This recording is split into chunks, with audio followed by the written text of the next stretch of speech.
The voice of Gunnery Sergeant Harris cracked across the sniper range like a rifle shot, sharp and deliberate, meant to wound more than correct. Formation was at 0600, Sergeant Kane. Not 0615. What is this, your first day in the Marine Corps? His words carried the sting of public humiliation, and the young Marines lining the firing line reacted as expected. A few nervous chuckles slipped out their laughter, not born of amusement, but of survival. They knew better than to be on the wrong side of Gunny Harris. His authority was heavy, his temper legendary, and most weren't eager to find themselves in his crosshairs. Sergeant Laura Kane stood before him, the focus of his performance. Her uniform was neat, though not parade-polished, her boots dusted from the march to the range. In her right hand, she carried a battered Pelican rifle case, its surface scuffed, faded, and plastered with old stickers from faraway places few of the younger Marines recognized. To Harris, it was an easy target, a symbol of neglect, maybe even incompetence. He sneered at it, his lip curling in disdain. Probably stuffed with some civilian knockoff instead of a proper M40, he said loud enough for the platoon to hear. "This is the Marine Corps Sergeant Kane, not a weekend shooting club." The comment earned him more uneasy laughter, but Kane did not react. She didn't flinch, didn't bite back, didn't even meet his eyes. Her gaze stayed steady, fixed past Harris's shoulder on the long row of targets shimmering in the desert heat.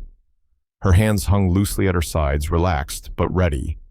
Her silence was not submission, it was control. Yet to the untrained eye, it looked like weakness. The platoon shifted uncomfortably, sensing the imbalance. They had seen Harris tear apart Marines before, but there was something different about this moment. Kane's stillness carried weight, though few could define it. To them, she looked like a junior sergeant cornered by a superior. To Harris, she was a convenient object lesson. High above, from the observation deck overlooking the range, Colonel Adams watched the exchange through narrowed eyes. He had known Harris for years, respected his results, but he also knew his flaws. Chief among them, a reliance on noise and intimidation.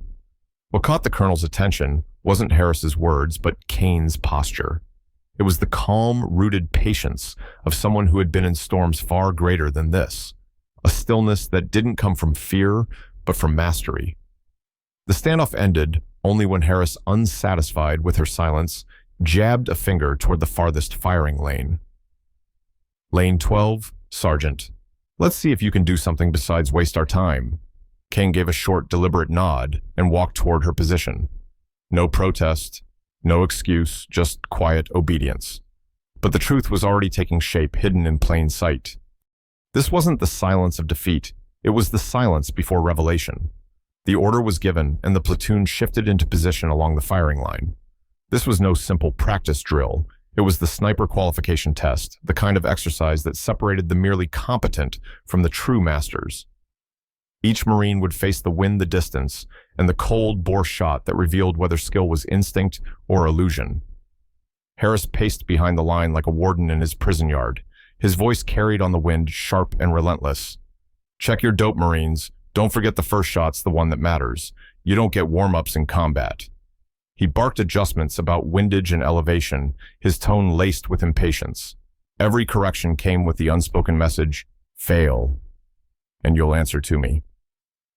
The targets shimmered in the desert heat, steel plates placed at distances most civilians couldn't imagine hitting. 900 meters for the opening shot, then rapid transitions to moving silhouettes farther down range, all under the punishment of unpredictable crosswinds. For the young shooters, it felt almost unfair. Their rounds whipped away, kissing dirt instead of steel, while Harris's voice bit at their ears. Then came Laura Kane's turn.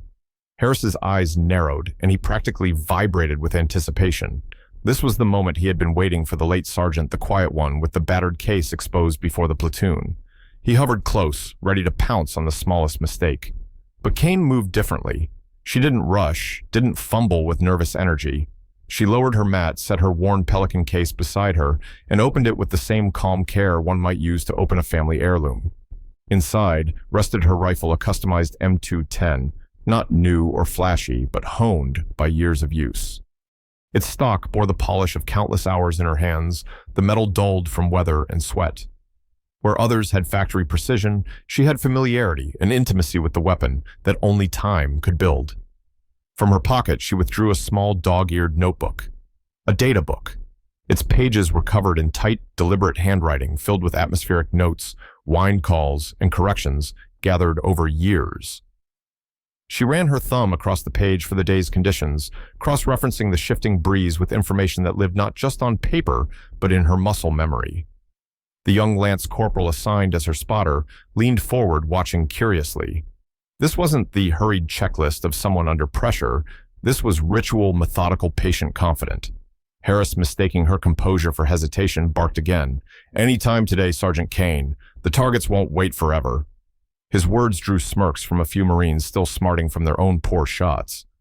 But Kane remained unmoved. Her breathing stayed steady, her eyes focused not on Harris, not on the platoon, but on the steel glinting in the distance. She settled behind the rifle, adjusted her cheek weld, and let the world narrow down to a single-sight picture. While others fought the wind, she seemed to flow with it, factoring it into her calculation as naturally as a painter choosing a brushstroke. The dope book closed her mind, already carrying the solution. As the platoon fidgeted, Harris folded his arms, waiting for the embarrassment he was certain would come. But in that quiet moment before the shot, even the wind seemed to pause, as if the desert itself knew something the rest did not. The stage was set. Kane wasn't there to prove Harris wrong. She was there to let her skill speak louder than any insult ever could. The range went quiet as Laura Kane eased her finger onto the trigger, her breathing slow, steady, almost meditative. The desert wind tugged at the flags on the poles, shifting unpredictably, a constant adversary to every Marine who had already struggled through their turn. Harris stood just behind her, arms crossed, waiting for the sound of failure. The rifle gave a muted cough. For a heartbeat, there was nothing.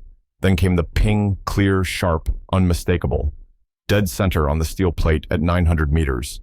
The lance corporal, spotting for her, blinked, then whispered, almost to himself, "Hit." But Kane wasn't finished. Before the word even reached Harris's ears, she had already worked the bolt, chambered the next round, and shifted her scope. A mover appeared, sliding laterally across the distant berm. Crack, ping, another hit. Then another target farther out, exposed for only seconds. Crack, ping, dead on. Her cadence was unbroken, unhurried, yet faster than anyone else could manage without sacrificing accuracy. Each shot flowed into the next, as if she were following a rhythm only she could hear. The wind that had bullied so many Marines off target seemed almost to bend to her will, her calculations so precise that her rounds cut through its chaos with surgical certainty. Down the line, rifles grew silent. Marines who had been fighting their own battles against the conditions lowered their weapons to watch. Some stared through scopes, not at their own targets, but at Kane's, confirming for themselves that what they were witnessing wasn't luck. One by one, disbelief spread across the firing line. By the fourth shot, murmurs began. By the seventh, the murmurs had vanished, replaced by silence. It was not the silence of boredom, it was the silence of reverence, the kind of quiet that falls when men recognize they are in the presence of something extraordinary. Kane never looked up, never broke focus. She wasn't performing for them. She was simply doing the work, her work. Every squeeze of the trigger was a statement of fact delivered without flourish, without the need for approval. She didn't fight the rifle, or the wind, or the targets. She guided them all as if they were old companions. Crack, ping, crack, ping. The rhythm became hypnotic, like the toll of a distant bell. Even Harris, who had begun the exercise with a smirk carved into his face, found himself leaning forward unconsciously, his jaw tightening with each impact of round on steel. Then came the final shot, the farthest target barely visible in the shimmer of heat waves, a cruel challenge meant to break concentration. Kane adjusted her scope. Her breathing measured, her hands steady. She waited, letting the shifting crosswinds settle just enough, and then crack. The pause stretched a second that felt like an eternity. Then came the faint, unmistakable ring of steel. Dead center. The range was utterly silent. The only sound was the echo of that last shot, fading into the desert air. Dozens of Marines stood, frozen rifles limp in their hands, their disbelief written on every face. Even the young spotter beside her seemed unable to breathe, his eyes wide behind the glass. Kane calmly lifted her head, pulled the bolt back to clear the chamber, and began cleaning her rifle with the same deliberate calm she had carried all along. To her, it was nothing more than another drill completed. But to the platoon, it was impossible. To Harris, it was devastating. His loud authority, his mocking confidence all shattered by the simple, undeniable truth of her performance. He had wanted her to fail publicly. Instead, she had dismantled his arrogance shot by shot until nothing was left but silence. The silence after Laura Kane's final shot seemed to stretch on forever. The wind, the desert heat, even the rhythmic clicking of bolts and magazines, all of it faded into the background. Every Marine on the line stared at her in disbelief, their own rifles hanging uselessly at their sides. Gunnery Sergeant Harris, who had barked so confidently only minutes earlier, looked as though the very ground had given way beneath him. But above them on the observation deck, Colonel Adams had not been surprised. From the moment Kane had arrived late, from the moment she had stood calm and silent under Harris's verbal assault, he had felt a flicker of recognition. He had seen her stance before the poised stillness of someone who didn't need to prove herself, because she had already done so in places where proof was measured in lives saved and missions completed. He descended the stairs with purpose, his boots striking the metal steps like a metronome. The Marines parted instinctively as he crossed the range, their eyes following his every movement. Harris stiffened, his face pale, unsure whether he was about to be vindicated or condemned.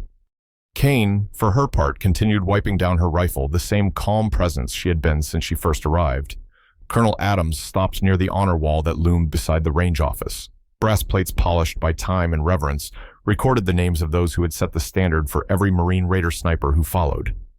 He ran a hand over the engraved letters, pausing at one name that glinted faintly in the sun. His jaw tightened, and when he turned to face the platoon, his voice carried not anger, but gravity. "Gunnery Sergeant Harris," he said, his tone calm but edged with steel. "Step forward." Harris obeyed, the sound of his boots crunching on gravel betraying his unease. He had mocked Kane only an hour ago, certain she was beneath him. Now the colonel's eyes bored into him like a spotlight. "Read this name," Adams ordered, pointing to a plate on the wall. Harris squinted, his lips moving as he traced the letters with his eyes. "Sergeant Laura Kane," he finally muttered. Out loud, Gunny Adams pressed. Sergeant Laura Kane Harris repeated, his voice cracking slightly. "Lead Scout Sniper, 1st Marine Raider Battalion, deployments, classified, awards, Bronze Star with Combat Phi, Navy and Marine Corps Commendation Medal." His words stumbled to a stop as the truth hit him. He looked at Kane, his mouth slightly open, suddenly recognizing the impossible skill he had just witnessed for what it was: not luck, not talent, but the mark of a legend. Colonel Adams let the silence linger, then addressed the platoon. "You see a sergeant who came in late. You see worn gear, a rifle case covered in stickers, a woman who didn't say a word in her own defense. What you didn't see is one of the finest snipers this Corps has ever produced." His voice hardened. "She is not here to prove herself to you. She already has on battlefields you'll never read about in missions so classified. Her record looks like a blank page." He turned his gaze to Kane, his expression softening into something approaching reverence. Then, in a deliberate motion that sent a ripple of shock through the entire platoon, Colonel Adams straightened his spine and rendered a sharp, perfect salute. A full-bird colonel saluting a sergeant. "Sergeant Kane," he said, his voice carrying across the silent range. "It is an honor." Every Marine stood frozen. Harris's arrogance had been obliterated, replaced by the weight of truth. And Kane, the quiet professional who had endured mockery without a word, had been revealed not as a failure waiting to happen, but as a legend hiding in plain sight. Humbled beyond words, Gunnery Sergeant Harris sought out Laura Kane later that afternoon. She was seated alone near the motor pool, methodically cleaning her rifle with the same quiet care she had shown on the line. Gone was the swagger, gone was the condescension. His voice, when he finally spoke, carried none of its former bark. "Sergeant Kane," he said quietly, "I was wrong. I misjudged you and I disrespected you. I apologize." Kane didn't look up immediately. She finished reassembling the bolt, checked the chamber, and only then raised her eyes to meet his. There was no trace of triumph, no satisfaction in watching him swallow his pride. Instead, there was only the steady, composed calm that had defined her all along. She gave a single nod. "We're Marines, Gunny. We move forward as a team." With those simple words, she turned back to her rifle, signaling the matter was closed. Her acceptance was not weakness, it was a lesson. Over the weeks that followed, Harris himself began to change. He spoke less and listened more. He stopped measuring Marines by their uniforms or their words and started observing their hands, their discipline, their quiet precision. Other NCOs followed suit, and the platoon's culture shifted. Loud arrogance no longer carried weight. Calm competence became the true measure of respect. In time, the tale of Kane's performance on the range grew into base folklore. It was told to fresh NCOs during their first week, a caution against arrogance, and a reminder that legends often wear ordinary stripes. They called her the ghost of the range, a name spoken with reverence. And maybe that is the deepest lesson: mastery doesn't announce itself. It doesn't need to. It proves itself in silence, in results that cannot be denied. If you believe quiet professionalism speaks louder than noise, share your thoughts in the comments below, and don't forget to subscribe for more stories of America's unknown heroes.